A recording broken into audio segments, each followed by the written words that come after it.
नमस्कार, केशर रेसिपीजमध्ये खूप खूप स्वागत. चला तर मग चांगल्या कामासाठी कशाला उशीर. मम्मी, हां, घरामध्ये खूप मुरमुरे आहेत, काय बनवायचं? हो का. मुरमुरे चाळणीमध्ये घ्यायचे आणि ते छान असे धुवून घ्यायचे आणि धुतल्यानंतर त्यातील सर्व पाणी निथळून घ्यायचं. थोडे भिजतात तोपर्यंत कढईमध्ये तेल घालायचं.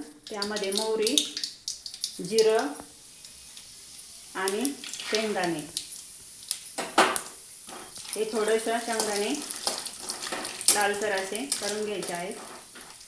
तसेच घालायचे आहे हिरवी मिरची, कढीपत्ता आणि कांदा.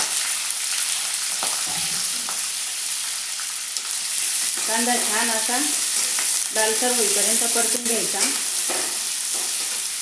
झाले की त्यामध्ये थोडीशी हळद घालायची आहे आणि लगेचच हे मुरमुरे त्यामध्ये घालायचे.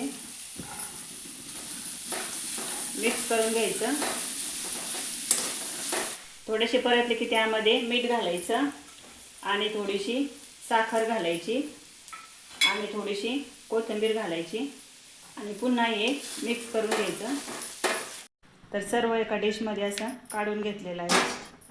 त्यावरतून घालायची आहे थोडीशी कोथिंबीर आणि थोडंसं खोबरं. तर बघा किती युनिक अशी रेसिपी आहे ही. तर तुम्ही घरी नक्की ट्राय करून बघा. बघताय ना व्हिडिओ?